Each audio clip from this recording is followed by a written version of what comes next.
जी मैं मोहसिन आज एक और नई वीडियो के साथ मैं मौजूद हूँ। आज की वीडियो में मैं आपको बताने जा रहा हूँ कि सीलिंग का ताज़ा तरीन रेट क्या है और एक रूम की सीलिंग का कितना खर्चा आता है, सीलिंग की छत के अंदर कौन सा मटेरियल लगाना ज़रूरी है, सीलिंग की टाइल की मोटाई कितनी होनी चाहिए, कितने सूत्र टाइल मोटी होनी चाहिए। तो सारी मालूमात देने जा रही है इस वीडियो के अंदर। वीडियो आपने पूरी देखनी है तो चलते हैं वीडियो की तरफ। सबसे पहले मैं आपको एक रूम की सीलिंग स्टार्ट है तो मैं उसका आपको विज़िट करवा दूँ।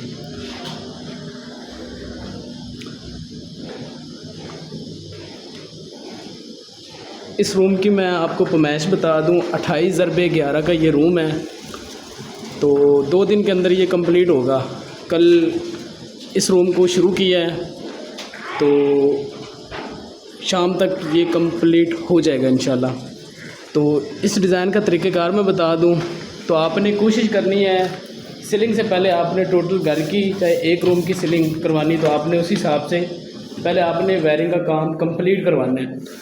तो डिज़ाइन का तरीक़ेकार मैं बता दूं, बक्सा लगाया, गली छोड़ के पूरी ट्रे के अंदर डिज़ाइनिंग करनी है, ट्रे के अंदर कटिंग का डिज़ाइन बनाना है। तो आपने देखना है कि सीलिंग के जो राड होते हैं, पंखे के राड, वो आपने उस हिसाब से डाउन करवाने हैं जितनी आपने सीलिंग डाउन करवानी है। फ़र्ज़ कर लें सीलिंग ज़्यादा से ज़्यादा सीलिंग डाउन होती है 2 से 2.5 फुट डाउन होती है और कम से कम जो सीलिंग की छत 9 इंच डाउन होती है। तो आपने उस हिसाब से पंखे वाले राड लगवाने हैं। अगर 9 इंच सीलिंग डाउन करनी है तो आपने पंखे का राड 1.5 फुट का लगवाना है। तो अब मैं बात कर दूं कि एक रूम की सीलिंग का कितना ख़र्चा आता है, सीलिंग का ताज़ा तरीन रेट क्या है। इससे पहले मैं आपको बता दूँ कि सीलिंग की जो टाइल होती है उसकी मोटाई कितनी होनी चाहिए।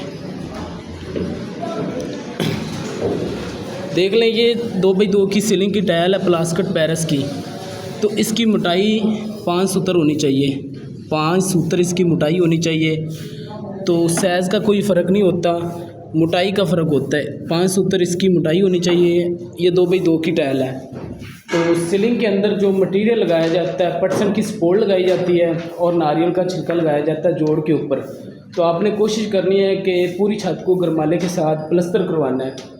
तो काफ़ी लोग पूछते हैं लमसम के हिसाब से सीलिंग का काम करवाना चाहिए या स्क्वायर फुट के हिसाब से करवाना चाहिए। तो मैं आपको बता दूं, आप कोशिश करें कि सीलिंग का काम स्क्वायर फुट के हिसाब से काम करवाएं। उसमें ये होगा कि कोई मसला नहीं बाद में बनेगा। आपको पता है कि हमने इतने फुट काम करवाया है और करने वाले को पता होगा कि मैंने इतने फुट काम किया है। तो लमसम के हिसाब से आप काम करवाएंगे तो मसला बनेगा। कारीगर बोलेगा कि ये बात तय नहीं हुई तो आप बोलोगे ये भी कर दें। कोशिश करें कि आप काम स्क्वायर फुट के हिसाब से करवाएं।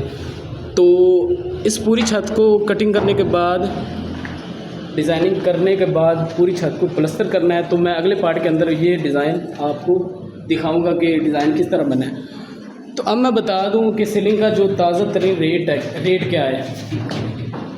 तो सीलिंग का जो ताज़ा तरीन रेट है 100 रुपये फुट के हिसाब से इस तरह की डिज़ाइनिंग जो होगी कर रहे हैं कारीगर, 100 रुपये स्क्वायर फुट के हिसाब से करते हैं, 110 और ज़्यादा से ज़्यादा जो इसका रेट है 120 रुपये, 130 रुपये, ज़्यादा से ज़्यादा 130 रुपये और कम से कम इसका रेट 100 रुपये स्क्वायर फुट है। तो आपने कोशिश करनी है कि सीलिंग का जो काम है अच्छा करवाना है, ठीक है। तो हर इलाके में, हर शहर में मुख्तलिफ 5-10 रुपये का स्क्वायर फुट का फ़र्क होता है। तो मैं आपको थोड़ा सा व्यूज़ दिखा दूं कि पटसन की सपोर्ट किस तरह लगाते हैं। देख लें, वो पटसन की सपोर्ट लगी हुई ऊपर हुक के साथ और नीचे टाइल के ऊपर पटसन की सपोर्ट को जज़ब किया है। तो पीछे दीवार के साथ नारियल की चेपी लगा के प्लास्टिक पेरिस के साथ दीवार के साथ और सीलिंग की टाइल के ऊपर जज़ब किया। मज़ीद इस तरह की वीडियो के लिए यूट्यूब चैनल को सब्सक्राइब करें। तो मिलते हैं नेक्स्ट वीडियो में।